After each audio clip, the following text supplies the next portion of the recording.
Do I look there or look there? Okay. Okay. My name is Alexa Ann Watson, and I am the great-great-great-granddaughter of Frederick Frederick Douglass. Douglass is my great-great-great-great. I am the great-great-great-granddaughter of Frederick Douglass. I am the great-great-great-great-grandchild. I've been counting on my fingers since I was like 5. Whenever you're ready, here we go.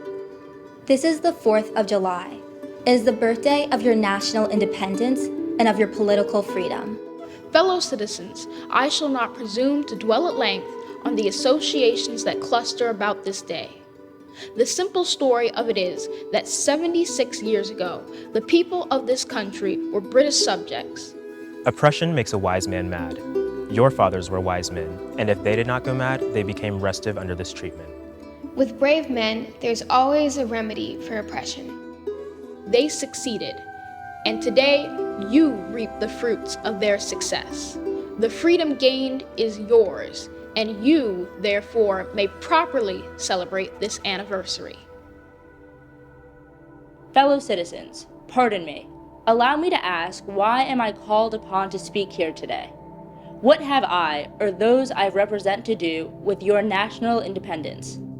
Are the great principles of political freedom and of natural justice embodied in that Declaration of Independence extended to us? I am not included within the pale of this glorious anniversary. Your high independence only reveals the immeasurable distance between us. The blessings in which you this day rejoice are not enjoyed in common. The rich inheritance of justice, liberty, prosperity, and independence bequeathed by your fathers is shared by you, not by me. The sunlight that brought life and healing to you has brought stripes and death to me. This 4th of July is yours, not mine. You may rejoice, I must mourn.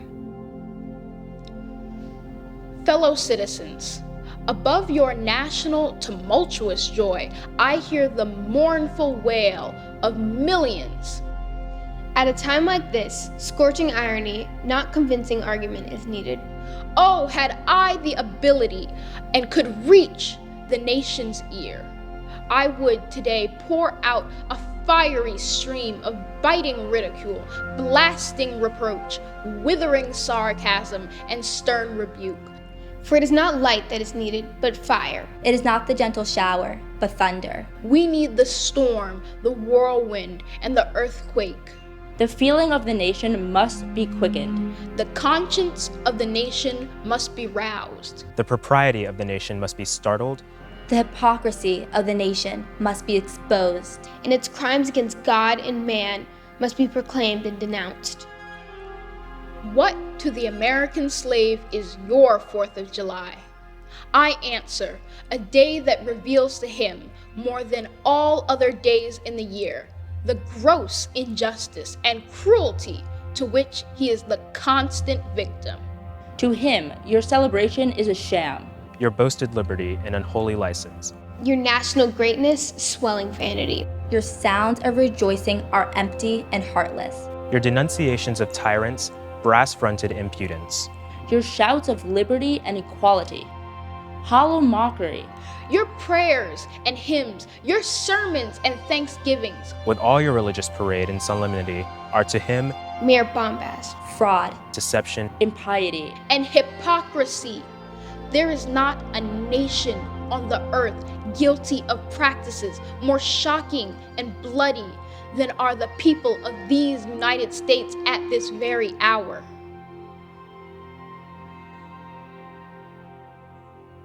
Allow me to say in conclusion, notwithstanding the dark picture I have this day presented of the state of the nation, I do not despair of this country.